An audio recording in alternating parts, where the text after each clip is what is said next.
Assalamualaikum warahmatullahi wabarakatuh. Perkenalkan, nama saya Muhammad Yuzafran Hendra Putra, absen 12 dari kelas 10 PPLG 2. Di sini saya akan mengerjakan video ceramah, yaitu tentang gaya hidup bermanfaat tanpa ria. Oke. Alhamdulillahirabbil alamin, segala puji bagi Allah Subhanahu wa taala yang telah memberikan kita limpahan nikmat iman, Islam, serta kesehatan sehingga kita dapat berkumpul pada hari ini. Salawat dan salam kita panjatkan, semoga tercurah kepada Nabi Muhammad Sallallahu Alaihi Wasallam. Hadirin jamaah yang dirahmati Allah, pada kesempatan ini saya ingin menyampaikan ceramah mengenai gaya hidup bermanfaat tanpa ria.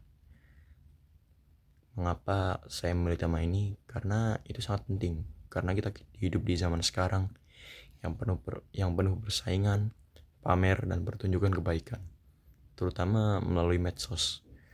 Banyak orang berbuat baik, tetapi niatnya tercampuri keinginan agar dilihat oleh orang lain.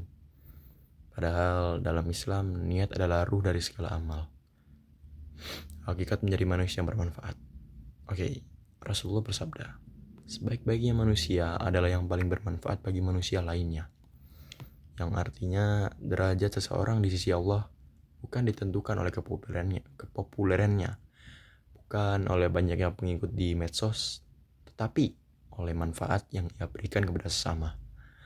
Seseorang bisa saja dikenal banyak orang, tapi belum tentu bermanfaat bagi orang itu. Sebaliknya, ada orang yang tidak terkenal, tapi setiap harinya membantu sesama, menebarkan senyum, menjaga kebersihan, dan mendoakan kebaikan orang lain. Mereka inilah yang lebih mulia. Dan juga ada bahaya ria untuk kehidupan kita, yaitu ria itu adalah melakukan amal bukan karena Allah semata, melainkan untuk orang sekitar atau dipuji oleh manusia. Allah Subhanahu wa taala pernah berfirman dalam Al-Maun ayat 4-6, yaitu maka celakalah orang yang sholat, yaitu mereka yang lalai dari sholatnya dan yang berbuat ria. Betapa kerasnya peringatan ini. Bahkan ibadah sholat yang mulia bisa menjadi celaka jika dilakukan untuk dilihat manusia.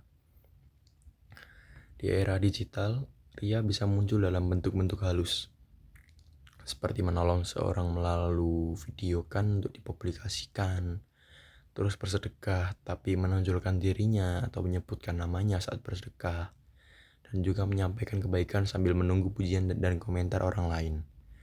Kebaikan yang besar pun akan menjadi kecil di sisi Allah jika diniatkan untuk pamer, sementara kebaikan kecil akan menjadi besar jika diniatkan dengan ikhlas dan demi Allah. Bagaimana sih cara kita menjalani hidup bermanfaat tanpa ria?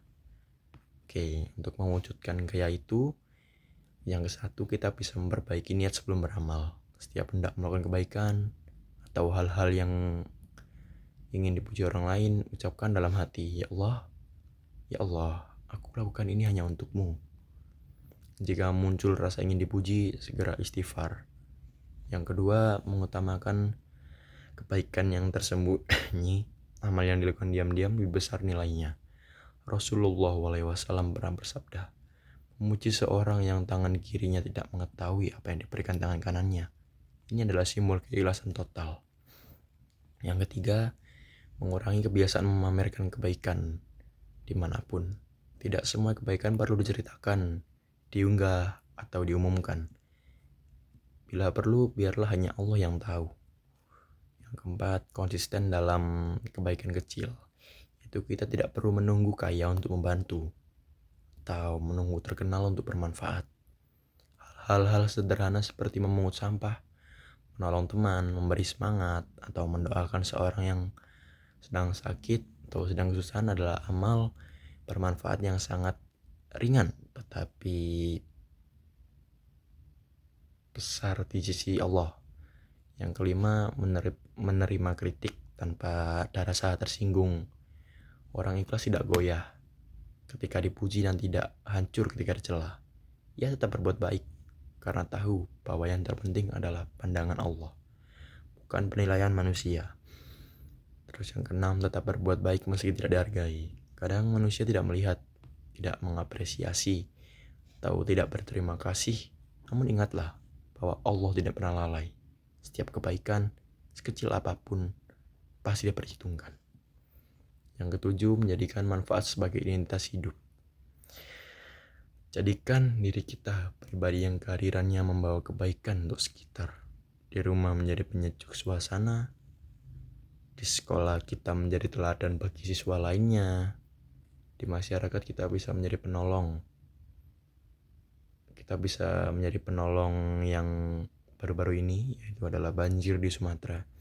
Kita bisa berdonasi, walaupun itu 10.000, 5.000, kaos, taum, segala macam itu bisa kok. Oke, penutupnya adalah hadirin yang dirahmati Allah. Marilah kita selalu mengingat bahwa hidup ini terlalu singkat untuk dihabiskan demi mencari pujian manusia. Coba jadilah pribadi yang bermanfaat, tetapi tutuplah amal itu dengan keikhlasan, agar kita menjadi pemberat timbangan amal kebaikan kita di akhirat.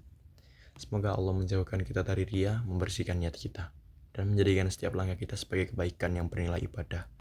Amin ya rabbal alamin.